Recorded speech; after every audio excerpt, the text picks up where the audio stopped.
Aloha and welcome to the Nisei Veterans Memorial Center's The Nisei Narrative. Good afternoon. My name is Deidre Teagarden, Executive Director here at the Nisei Veterans Memorial Center, where our mission is to inspire people to find the hero within themselves through the legacy of our Nisei veterans. And you can find out more information about our center on the web at nvmc.org. Hey, we are so thrilled to have all of you join us today for this discussion with Mr. Keith Amemiya. And before I introduce Keith, I just wanted to share a few housekeeping items for those of you who are new to these Zoom webinars. We love to take your questions, so feel free to type your questions in as they come to you in that little question and answer box at the bottom left of your screen. We will definitely get to as many as possible. And this is being recorded and will be available on our YouTube channel in about a week. So we encourage you to check this talk out again and see what other talks you may have missed that you'd like to see. And of course, we couldn't do it without our amazing sponsors. You saw their logos as you were getting on the call today. A couple of new ones since the last time. So please help me mahalo them. We are so thankful for all of their generosity. Now, without further ado, it gives me great pleasure to introduce our speaker today, Mr. Keith Amemiya. A litigation attorney by trade, Keith previously served as Senior Vice President of Island Holdings Incorporated, the parent company of Island Insurance, Atlas Insurance Agency, Tradewind Capital Group, IC International, and PAXA. He also served as Executive Director of the Hawaii High School Athletic Association for 12 years and as the University of Hawaii's Executive Administrator and Secretary of the Board of Regents. Keith currently serves as a board member of the Shane Victorino Foundation and the Hawaii Bowl, and formerly served as a board member on the Hawaii State Board of Education, the Learning Coalition, the Hawaii Institute of Public Affairs, Hawaiian Host, the Hawaii Firefighters Foundation, the Susan Wesley Community Center, and the Aloha Council Boy Scouts of America, among others. Keith earned his BBA from the University of Hawaii at Manoa and received his JD degree from the University of Hawaii's William S. Richardson School of Law. Please help me give a warm Maui virtual welcome to Mr. Keith Amemiya. Keith, thanks so much for being here today. Thanks for very much for having me, Deidre. You know, I wanted to just kind of start off with talking a little bit more about your background. And, you know, we chatted earlier, there isn't a direct Nisei veteran connection. However, you were incredibly influenced by those Nisei values. And I wondered if you could just kind of share with us, you know, who was instrumental in sharing those values with you? Well, I've had a lot of great Nisei influences in my life, but I would say that it started off with both my maternal and paternal sets of grandparents. I'm a Yonsei, so obviously they were all Nisei. And it was there that I developed and I guess the foundation of my values and core being were developed by them. I would visit both sets of grandparents a lot when I was young. And so, of course, I learned a lot of the traditions that I still try to uphold with my wife and our college-age son today, whether it's having ozoni soup, ozoni on New Year's, or celebrating Girls and Boys Day, or going to bon dances, or many other types of Japanese traditions or Nisei traditions. But most importantly, I learned many values from Nisei type values, such as selflessness, service to the community, humility, you know, giving back, honor, perseverance, you know, all of those values that I know that your center tries to impart on the community and those who attend the center on a regular basis. Yeah, so very, very important. And, you know, one of the things we sometimes talk about is, you know, what we call Nisei values. Are they so different from local values or the values of Aloha? What do you think about that? I think they're very similar, and I think that's why I truly believe we live in the best place or the best state or best place in the world I was lucky to grow up here. I was lucky to be able to raise a family here. The values of all the cultures that make Hawaii special are very similar, and I think that's a big reason we get along so well, by and large. But I'm biased to an extent that I do feel that a lot of our values in Hawaii and the Aloha spirit, are Japanese influence or Nisei influence. But of course, every culture and ethnic group has had a role in making Hawaii a very special place. But to your question, I think the values, the Japanese type values that we were talking about, are similar to the Aloha spirit and the native Hawaiian values that are imparted throughout the state on a daily basis. And of course, CPB and CPB Foundation are, steeped in those values. Of course, the Central Pacific Bank story goes back to the Nisei veterans returning home. So you see them every day in your work.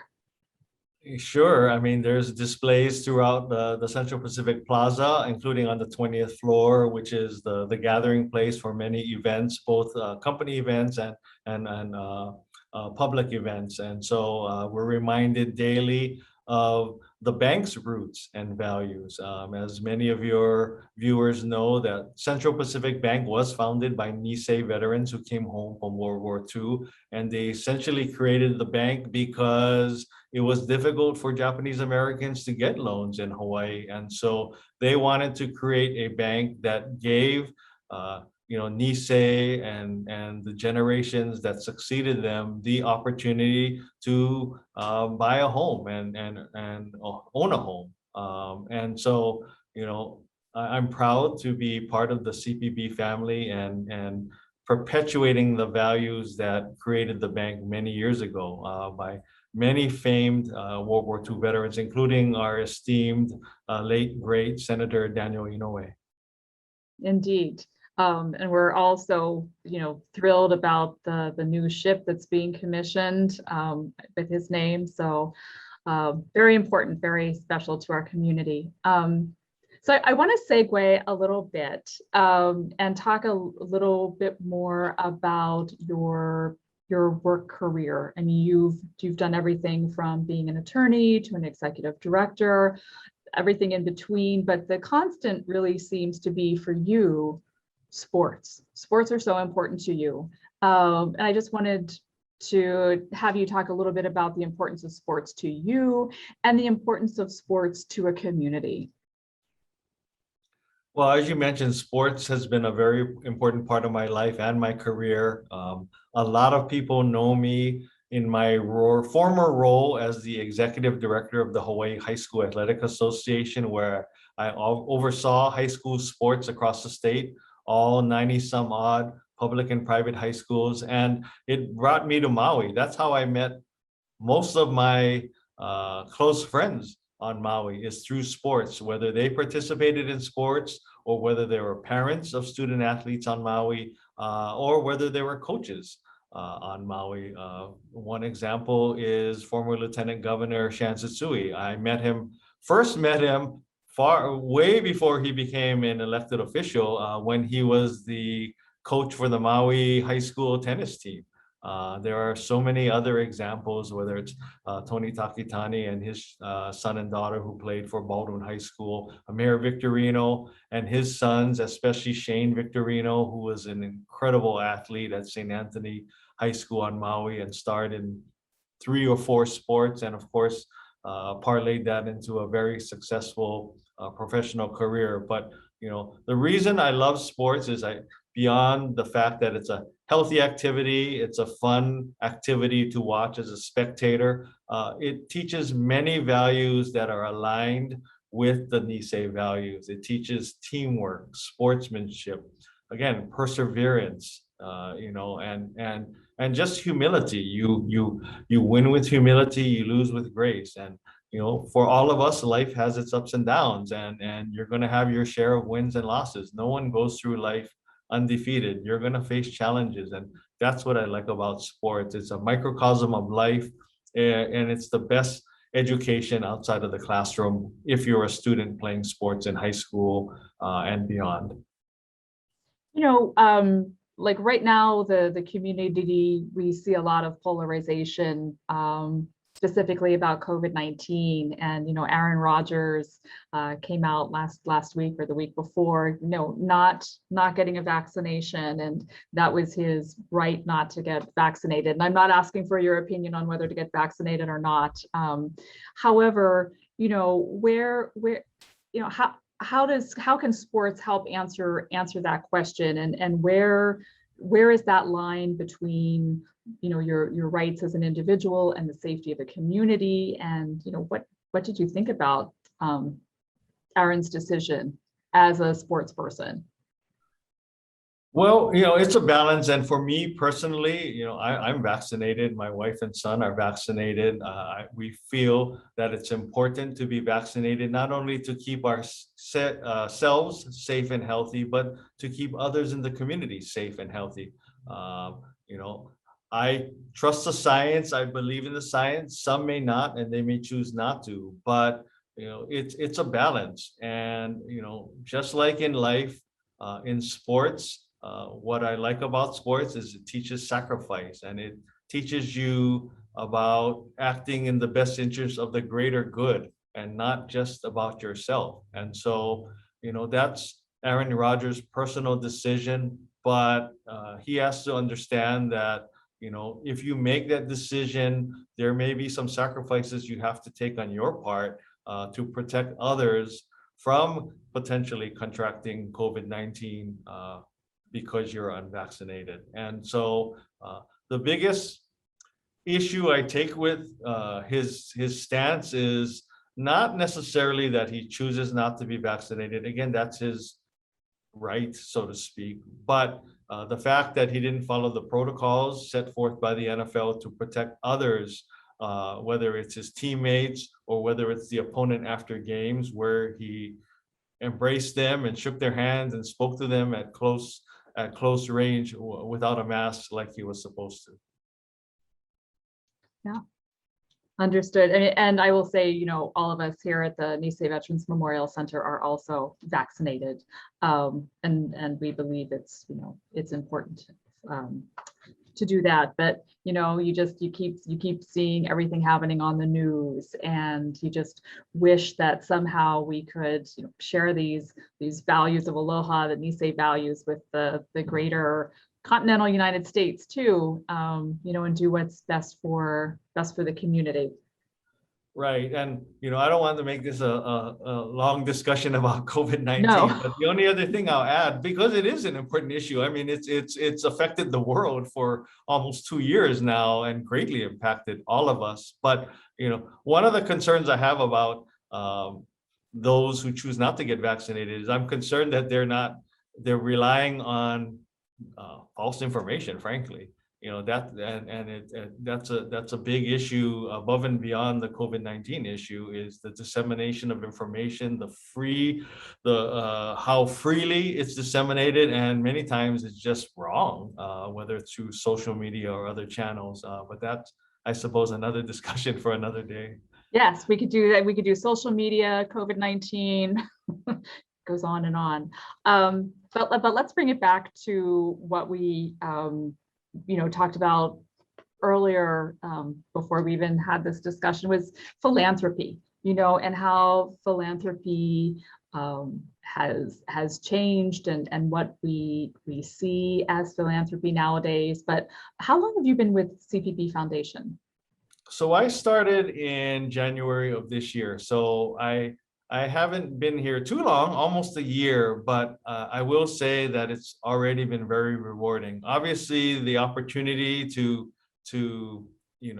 issue grants to help nonprofits and those in need is really a privilege on my part. I'm lucky to be able to do so, and so Central Pacific Bank and its foundation firmly believes in giving back to the community. And, I would say that's a Nisei value that's was embedded in me from a very early age, that it's just not about you, that it's always about the collective good, the greater good. So it's a perfect job for me in that, we're walking the walk, so to speak, and helping those throughout the community.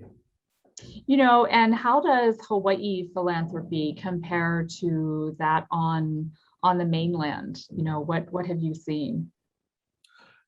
Depending on the statistics, Hawaii is not as high as I thought in terms of the dollar amounts that are given compared to other states. But I truly believe in my heart we're the most generous state in the country by far, because not everything we do is reflected in dollar amount donations. Like, we help each other, we help communities in ways beyond writing a check. Don't get me wrong, money always helps, but we do things in other ways dating back to the plantation days, dating back to the Nisei Veteran generation, whether it's providing food to a neighbor who doesn't have any, whether it's chipping in to build a fence for one of your neighbors, or whether it's to raise money and put cash in a jar for someone whose child needs money for cancer treatments and you're going to a benefit concert. So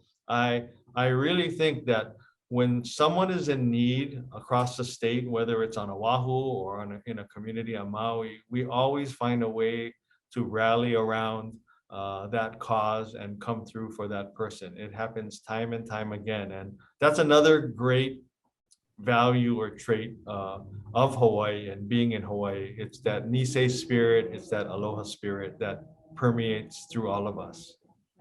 Definitely for us here at the center, we couldn't do it without our amazing selfless volunteers that will help at the drop of the hat and spend days with us depending on what the task is. So we definitely love our volunteers.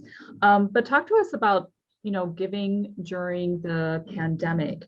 Was Central Pacific Bank Foundation focused on specific giving areas? How did that work, and what were the trends from other organizations that you saw, if any? Well, in terms of CPB Foundation, the focus on giving has been COVID-19 related causes over the past 2 years. One example is last March's Keep Hawaii Cooking March 2020. It was a $600,000 campaign where CPB would pay for 50% of anyone's purchase of a takeout meal at restaurants. If you recall, we were pretty much in a statewide lockdown at the time, and restaurants were really hurting because you couldn't go and sit down. You could only pick up takeout meals. So what CPB did was provide a 50% discount, or paid for half of anyone's purchase of a takeout meal at a locally owned restaurant. And so that not only helped working class families whose parent or sets of parents were without work and without income, but it also helped restaurants. We also have provided money to the Salvation Army and their addiction treatment center. With the pandemic, with the higher unemployment, they found that there's a greater need for substance abuse treatment.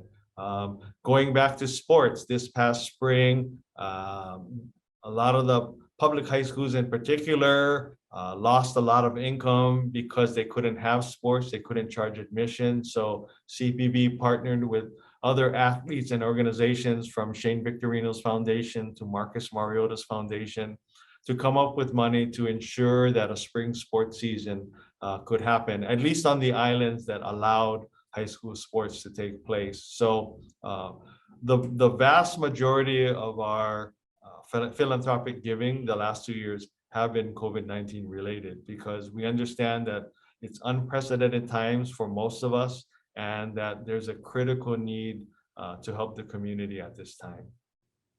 And I really like what you talk about as it relates to partnerships and the fact that you come together with other organizations to provide. I think that too is something really special, and perhaps I'm just biased, but that happens in Hawaii that maybe we don't see as much of on the mainland. And do you have any proof of that, or do you feel the same way?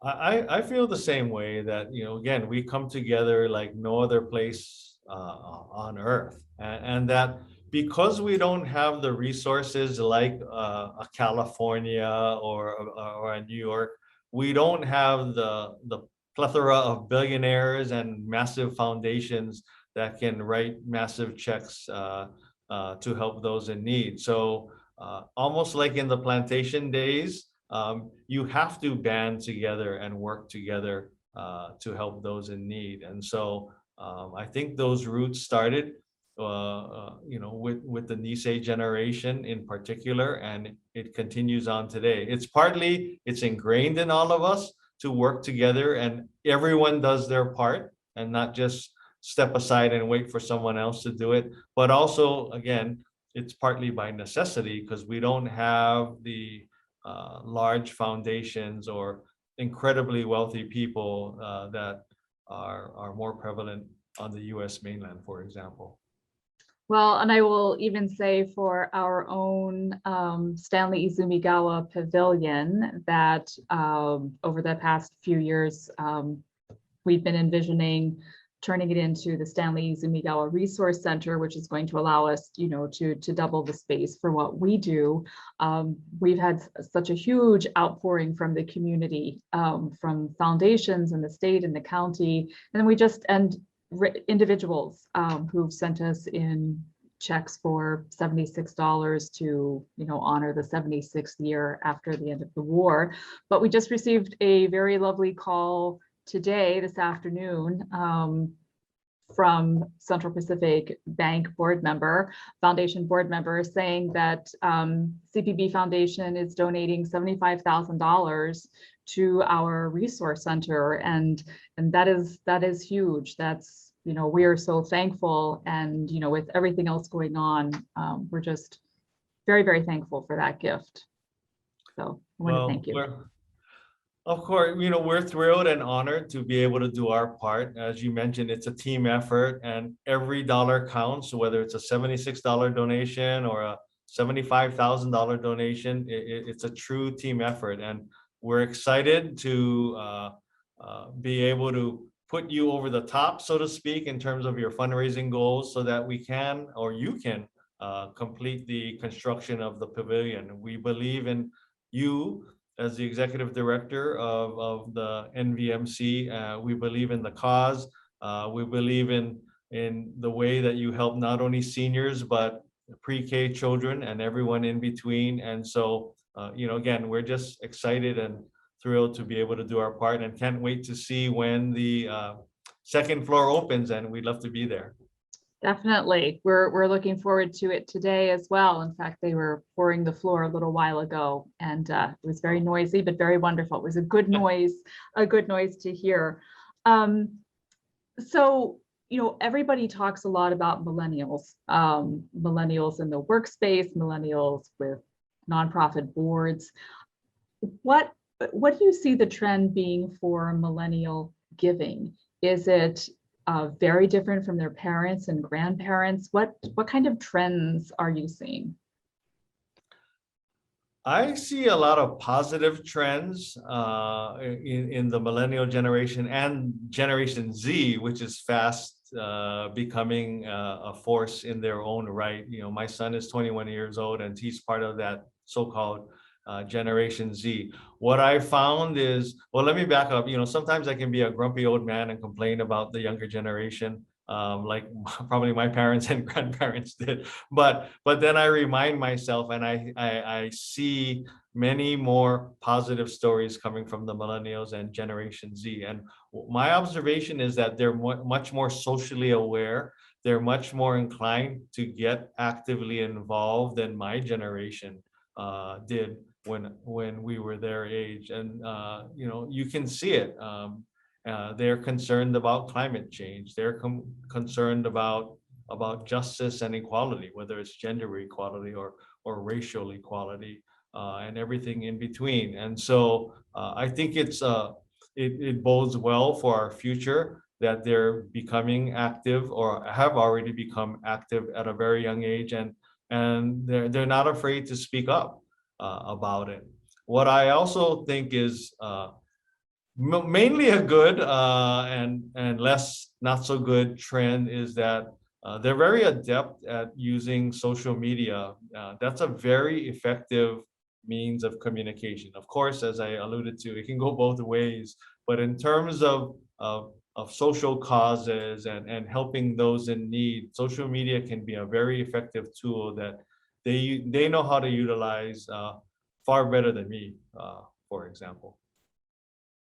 We agree with although what you're saying, and we also find that the millennials seem to have really found that work-life balance, being able to say no sometimes when maybe the rest of us would say, no, you have to come in on a Saturday, you have to do this, but they're able to find that balance. And maybe their giving is also a little bit different, maybe giving more with their time, making sure they have that balance to be able to give back through their time and talent as well. Yeah, I agree with that they definitely do a better job of work-life balance than probably you and I and our colleagues did when we were younger. I remember right out of law school, I was a litigation attorney, and I mean, we worked till 10 or 11 at night, sometimes 7 days a week, Saturdays and Sundays included. And, in some ways, I guess that was good for your client and for the law firm, but it wasn't good for me in terms of the other facets of my life. And so as you get older, Deidre, as you know, balance is important, and it's not good to just focus on one part of your life over the other. So I agree with you that the younger generations have done a much better job of balancing their lives, including making sure there's a social justice component and a community-minded component of their lives. Yeah, I think the social justice component really hits the nail on the head. The origin stories, everything that's happening, unfortunately, now with the anti-Asian sentiment. You really see a lot of the millennials bringing that story to light, or bringing the story of internment from World War II to light, and sharing that with their friends, and making sure that we as a community, as a nation, don't make those same mistakes again. It's like part of the everyday dialogue. That's correct, and all the credit to them for keeping those issues alive, and to make sure that we don't forget, because I guess it's human nature. There's a tendency sometimes, if everything's going right, okay, you forget about what got us there and why things are stable, why there's more equality and justice, and the biggest mistake we as a society could make is to take for granted and forget how we got to where we are today. Right. I mean, there are so many organizations and ours, of course, making sure that we don't forget those stories. And, we often talk about, no matter how many Zoom webinars or workshops that we do about Ikebana or, other cultural things, we never forget what our foundation is. And that foundation, for us, are the archives and the stories. I assume that must be the same for the foundation. And, also when you get so many, going back to philanthropy, when you get so many requests from so many organizations, all of them so marvelous, how are you able to, to say no when you have to say no? I mean, that has got to be really a tough job. And how does the foundation handle something like that? Yeah, it's tough, Deidre. There's no way we can fulfill every request that comes our way. And so what we try to do is prioritize them. And we also try to find other organizations or other foundations that may be a better fit for the ones that we are not able to accommodate. But what we try to do is focus on several areas in terms of foundation giving at Central Pacific Bank. And that's in right now, as I mentioned, the area of COVID-19. I would say education, um, community, and sports or youth sports. Those are the four areas that we've been focusing on. And I'm sorry, this is the fifth area, small business. We're we're a big bank, but we're not, definitely not the largest bank in Hawaii. So we want to take care of and live by our Nisei beginnings by helping those in need, including our small businesses across the state. Yeah. We have some high school students in a class watching today. And do you have, so when we first started these Zoom webinars, I will backtrack a little bit. We did so to offer it as a service to the community. And the first person who came on very graciously as a guest was Mr. Paul Yonamine, the CEO of Central Pacific Bank. And we had a student who came on, and he had emailed us earlier, and he said, you know, he's just school and his family, everybody was just so wrapped up in COVID. It was like June, COVID had just, destroyed everyone's, regular idea of what was normal. And he said, his question was, is everything going to be okay? And so we try to keep asking that question, but we've morphed it into, what advice do you have for those high school students or junior high school students out there who are still trying to find their way during COVID and figuring it out? What do you tell them? Well, what I would tell them is that, things are going to be better. It's probably taken longer than most of us thought to get out of this pandemic, but it seems like we're taking steps slowly but surely in the right direction. So, you have to again have what the Nisei veterans had is perseverance and hope and optimism and sticking together. And I'm a very much a glass half full versus a glass half empty person, and I always try to look at the bright side. I always try to count my blessings. And as bad as the pandemic has been, and certainly there are some who have gotten very sick or have even passed away due to COVID, but the majority of people have not. And so I look at it in a positive sense that there are generations before us that had things far more difficult than us. For example, those who lived through World War II or World War I, or even the Korean and Vietnam Wars. We don't have our young men, and nowadays even women, I think, go to war, but we're not in that kind of crisis or difficult situation. And so I always try to put a positive spin on things, that it could be better, no question, but it could be a lot worse. And by going through this difficult period, we're all going to be better and stronger for it. I truly believe that. We're going to count our blessings even more. We're not going to take granted the freedoms that we used to have in terms of not having COVID restrictions like before. And really, in the long run, this will be a fairly minor blip on the radar in when we look at our lives in totality.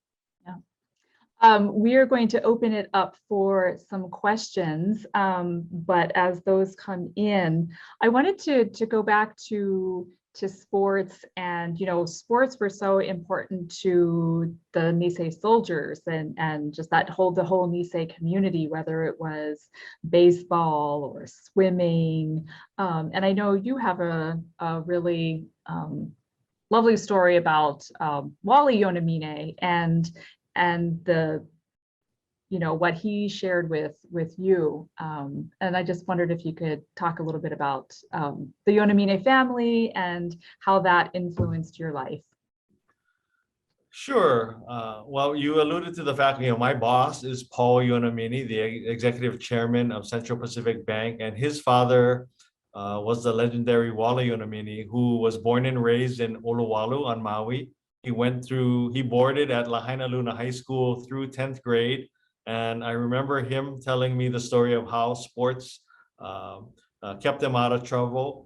Helped him build character, but also by boarding at Lahaina Luna, every morning he would, have his job as a boarder was to, go into the mountains and bring back logs, cut logs and carry it back. And so it taught him discipline and perseverance. It also made him a lot stronger.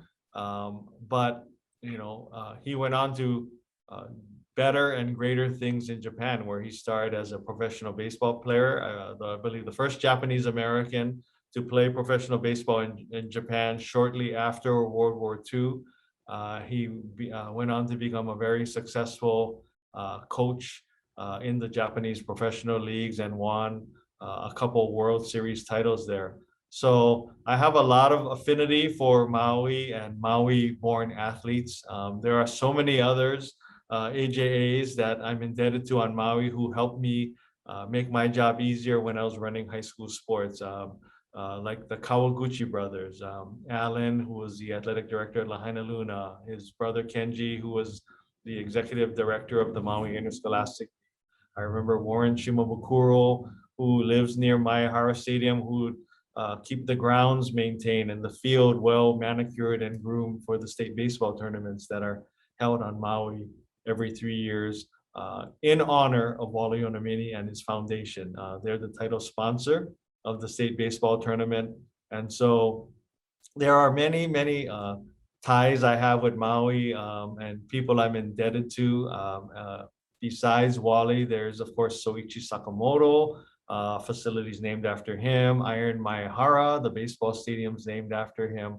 The list goes on and on. And Shane Victorino, who's part Japanese and has a pretty well-known father, Maui Mayor Mike Victorino. And so there's a lot of AJA and Nisei-based ties on Maui, and a lot of them that I'm indebted to for supporting the community and me. Okay, someone just texted in 2 questions. They wanted to know where you went to high school and what sports you played. So I grew up on Oahu and in East Honolulu. So I went to public school from kindergarten to 10th grade. I went to Kamiluiki Elementary, New Valley Middle School, and Kaiser High School through 10th grade. And then in 11th and 12th grade, I transferred to Punahou School and graduated from Punahou School. Believe it or not, I'm just like Paul Yonamini. We have famous athletic roots and ties, but well, I shouldn't say Paul wasn't a good athlete, but he will be the first to admit he wasn't as great an athlete as his father, which is basically unachievable. But I was a marginal athlete in high school. I ran cross country and track, but I will say that just because you're not a good athlete doesn't mean you can't learn a lot of virtues and values from sports. And I'm the perfect example. You learn teamwork, you learn perseverance.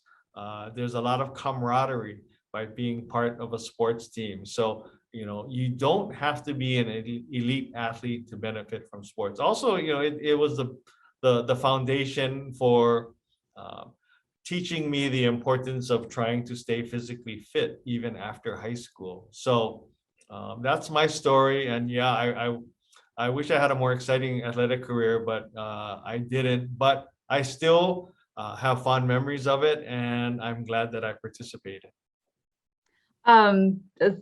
Someone is texting in. A few months ago, we had one of our East Meets West talks where we had Dr. DeFries from HTA and Dr. Munekio Harada from the School of Social the sciences and physical education in Osaka. And one of the topics that came up was that Western view of like failure in sports. And someone said, oh, how do you get past not winning a sports event? And Dr. Harada said, I don't even understand the question.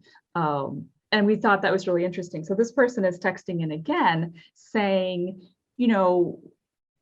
is there a difference in thinking, in your opinion, between the Asian and the Western idea as it relates to sports in general? Like there's a whole university or universities in Japan dedicated to sports and sports education. And, why don't we have something like that in the West? And do you think that's because our philosophies as it relates to sports are different? That's a big question. It's a lot. I think generally there's a difference in philosophies, and in America we place way too much an emphasis on winning, or having more points on the scoreboard than your opponent. Obviously that's important, but for the most part, the Eastern view of sports is probably better because they look at it holistically. And yes, winning and losing is an important factor, but the greater importance is what you learn from it. And in many ways, in Japan in particular, the Japanese people almost love a team that fights hard but falls short and does so with dignity and character than a team that wins, frankly. And there's something we can learn from that, because as I said earlier, sports is a great classroom, it's a great teacher, and that it's a microcosm of life, and that they get it more in the East than us Westernized people, that it's not just about winning and losing on the scoreboard. That in many ways you can learn more from losing than winning. And this the person just texted back in saying he loved what you said about just sports. Even if you're not a great sports person, it's just a way of life, and it's a way to stay healthy. And I think that was something that Dr. Harada had spoken about, like even going shopping, which really made me excited. Even going shopping is a way of staying healthy. And so it's like this mindset of health that is maybe different than ours. And I think that's where his question stemmed from. But he really liked what you said about just trying to stay healthy, even if you're not great at sports. Well, and to further add on to the East versus West way of thinking about sports and life in general, I think on the Eastern mindset is obviously sports is physical, but it's also mental as well, and even an element of spiritualness, if you will. That we don't fully embrace, although that's slightly changing, at least on the professional level in particular, where they do employ sports psychologists, because they know that sports is more than just who's the biggest, fastest, strongest. I mean, that's important, don't get me wrong, in many sports, but there's also the mental part that's important, and the grounding part, and the ability to remain calm in adversity. These are traits that can definitely help all of us in life. As well, as Deidre, that life is not always a smooth ride, and you're gonna face hardship in your life in one way or another, no matter who you are. So again, that's why I'm a big proponent of sports, because it creates building blocks that'll make you a better human in the long run. Yeah. And I know sports wasn't really on the agenda today, but I'm glad we talked about it. And maybe it also gives those of us who don't talk about sports a lot, pause to think that we should incorporate these ideas a little bit more into our daily lives. But we are gently running out of time. So I'm going to come back to you in just a second for some closing remarks, and they can be about sports or whatever. All right. But I want to thank everybody for joining us today, and to remind everybody this is going to be on our YouTube channel, so we hope you check it out. You can always go to our website at NVMC, that's Nisei Veterans Memorial Center .org, to sign up for future talks. Our next talk is going to actually be this Saturday. It's our monthly and afternoon with the author. It's going to be this Saturday at 1:30. Marilyn Chase wrote the book, Everything She Touched. It's the story of Ruth Asawa, who was an amazing artist and actually had spent some of her childhood in internment camps. And then on Saturday, December 18th, we are going to close out the year again, afternoon with the author, with Judy Mundell. She wrote The Block Manager, also about the internment camp experience. So we hope you join us for those two talks. And again, check out our website for more information, nvmc.org.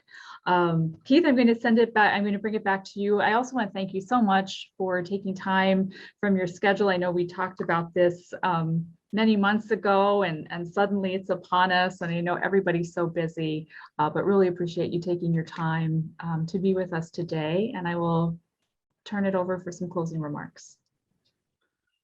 Well, I just want to thank you, Deidre, for this opportunity. As I said earlier, I believe in you and everything that you and your team is doing on behalf of the Nisei Veterans Memorial Center. I love the fact, as I said earlier, that it's a multi-generational center that helps people, from all walks of life and of all age groups. We're happy on behalf of the Central Pacific Bank Foundation to support the construction and completion of the second floor pavilion, and we're excited to see when it's finally completed. But I also want to give a shout out to, I know people from all over the world are watching this, but this is a Maui-centered show, and I just want to thank the people of Maui and Maui County in general. You're an important part of my life. As I mentioned earlier, that many people from Maui helped me throughout my career, especially when I was running the Hawaii High School Athletic Association. Maui County is very passionate about sports, and they believe strongly in the values that we talked about earlier today, the Nisei type values of teamwork, helping others, selflessness. And I'm just happy that I had an opportunity to be on the show and talk to you. So thank you. Thank you. So until next time, we bid everybody a fond aloha, be well and stay safe. Thank you so much. Thank you. Bye, everyone.